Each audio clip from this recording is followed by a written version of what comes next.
भागलपुर बिहार विधान परिषद चुनाव के लिए 9 मार्च से ही नामांकन दाखिल प्रारंभ हो गया है। आज आरजेडी प्रत्याशी जो भागलपुर बांका स्थानीय प्राधिकार बिहार विधान परिषद के लिए अपना नामांकन पर्चा भागलपुर जिलाधिकारी के सामने भागलपुर समाहरणालय में भरा। इस नामांकन पर्चा दाखिल में सैकड़ों की संख्या में उनके चाहने वाले समर्थक शामिल थे। नामांकन पर्चा दाखिल करने के बाद लोगों ने खुशी का इजहार एक दूसरे को अबीर गुलाल लगाकर किया। साथ ही एमएलसी प्रत्याशी को उनके चाहने वाले अग्रिम बधाई और शुभकामनाएं देते दिखे। इसके बाद एक प्रेस वार्ता का आयोजन किया गया, जिसमें भागलपुर बांका क्षेत्र के एमएलसी प्रत्याशी संजय कुमार यादव का स्वागत उनके समर्थकों ने जोर शोर से माल्यार्पण व पुष्प गुच्छ देकर किया, जिसमें आए सभी अतिथियों ने एक सुर में कहा, एमएलसी चुनाव में आरजेडी प्रत्याशी संजय कुमार यादव की जीत सुनिश्चित है, क्योंकि भागलपुर बांका क्षेत्र के प्रत्याशी संजय कुमार जो कर्मठ और जुझारू नेता है, इसलिए आरजेडी के समर्थकों का पूरा समर्थन रहेगा और जीत सुनिश्चित है।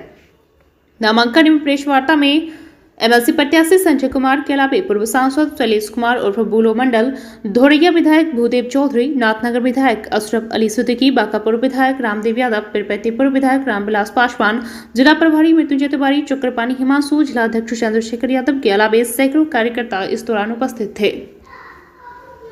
बीएनपी न्यूज के लिए भागलपुर से संवाददाता अभिषेक आनंद की रिपोर्ट। नामांकन में आप लोग देखे होंगे कि अपार भीड़ हमारे त्रिस्तरीय पंचायती राज के जनप्रतिनिधि जितने थे अपार भीड़ के साथ हमारा नामांकन कराने के लिए आए, जबकि मैंने सिर्फ सूचना दिया कि मैंने 14 तारीख को नामांकन करा रहा हूं, तो अपार भीड़ हमारे त्रिस्तरीय पंचायती राज के प्रतिनिधि हमारे नामांकन में आए और बिना किसी मेहनत, बिना किसी का सुविधा दिए हुए अपनी सारी सुविधाओं के साथ हमारे त्रिस्तरीय पंचायती राज के जनप्रतिनिधि, एक वार्ड मेंबर, मुखिया जी, जिला परिषद के सदस्य, तमाम लोग हमारे बीच में आकर के हमारा नामांकन करा करके आज गए हैं और मुझे उम्मीद है कि हम महागठबंधन के उम्मीदवार जीतेंगे।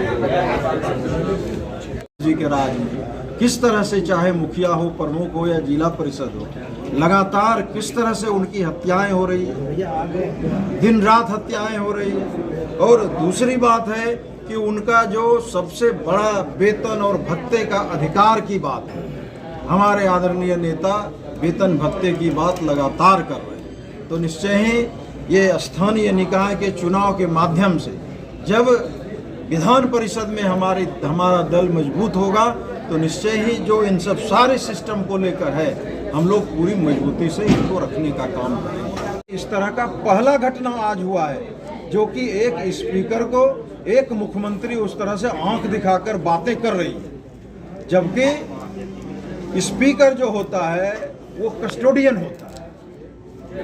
विधानसभा में स्पीकर ही मालिक होता है और उस तरह से आंख दिखाकर मुख्यमंत्री को, यह लोकतंत्र की हत्या है एक प्रकार से। मैं तो कहूंगा कि निश्चय ही आदरणीय लोहिया जी ने ये कहा था, आपको पता होगा, आदरणीय लोहिया जी ने कहा था कि लोकतंत्र में सत्ता की रोटी जो है उसको उलट पुलट करते रहना चाहिए। ये 20 साल से नीतीश जी को सत्ता यहाँ की जनता दिए हुए है, तो निश्चय ही जब रोटी को उल्टाएंगे नहीं हम तो वो जल जाएगा। तो ये नीतीश जी ने ये साबित कर दिया है लोहिया जी की बात कि इस सत्ता की रोटी को अगर हम उल्टाएंगे नहीं तो ये जलने के कगार पर ला देने का काम किया है। तो निश्चय ही इन सब सारी बातों को लेकर हम लोग पूरे सभी जनप्रतिनिधि के बीच में जाएंगे। आदरणीय हम लोगों का भारी संख्या में 80% से ज्यादा हम लोगों का लोग जीतने का काम किया है और भागलपुर में तो निश्चय ही बयार चल रहा है। गठबंधन के मजबूत और ग्राम पंचायत के जनप्रतिनिधियों के चहेते लोकप्रिय उम्मीदवार आदरणीय लालू प्रसाद जी, श्री तेजस्वी यादव जी के द्वारा श्री संजय यादव जी जो सीपीआई से यहाँ भागलपुर में बांका के भागलपुर प्रमंडल के उम्मीदवार हैं, 24 सीटों पर राष्ट्रीय जनता दल 23 सीटों पर चुनाव लड़ रही है बिहार में। एक सीट भागलपुर बांका क्षेत्र के लिए हमारे पार्टी के राष्ट्रीय अध्यक्ष आदरणीय लालू प्रसाद जी, नेता प्रतिपक्ष श्री तेजस्वी यादव जी ने तय किया महागठबंधन के हमारे उम्मीदवार भारतीय कम्युनिस्ट पार्टी के श्री संजय यादव जी होंगे। और इनकी खासियत यह है कि इसके पूर्व भी ये विधान परिषद के सदस्य रह चुके हैं। इसी प्राधिकार चुनाव के तहत इन्होंने जीत हासिल पहले भी की है और अपने कार्यकाल में सभी जो भी जनप्रतिनिधि रहे हैं, अपने कार्यकाल में इन्होंने जो ग्राम पंचायत के स्वराज की बात हो, ग्राम पंचायत के जनप्रतिनिधियों को वाजिब हक और हकूक दिलाने की बात हो, उस लड़ाई को जो इन्होंने सदन में लड़ी, उसका परिणाम है कि आज के इस नामांकन में सभी जनप्रतिनिधि अपने खुद व खुद उत्साहित होकर के आज पहुंचे।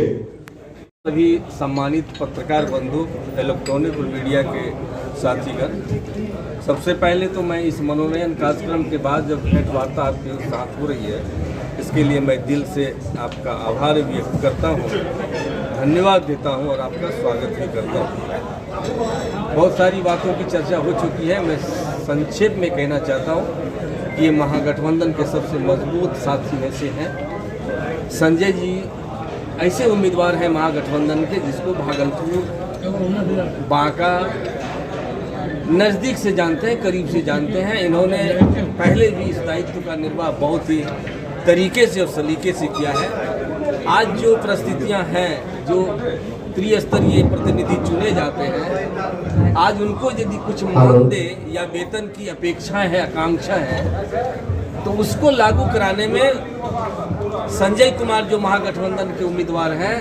महत्वपूर्ण भूमिका रही है। क्योंकि इनके दायित्व को, इनके कर्तव्य को इस क्षेत्र के लोगों ने बहुत ही करीब से देखा है, पहचाना है। और आप तो देख ही रहे हैं, मैं तो ये दावे के साथ कर सकता हूँ कि आज के इस मनोनयन कार्य में 80% जनप्रतिनिधि या उसके समर्थक सहयोगी यहाँ उपस्थित। तो मुझको लगता है कि महागठबंधन के जो प्रतिनिधि हैं, निश्चित तौर पर संजय कुमार को जानते हैं, पहचानते हैं। और अब की बार संजय कुमार इस नारे के साथ लोगों को उत्साह है, उमंग है। इसलिए मुझको तो पूरी उम्मीद है, पुख्ता यकीन है, भारी मतों से संजय जी की जीत होगी। दुनिया की कोई ताकत नहीं है जो विरोध करेगी या बाधा डालेगी।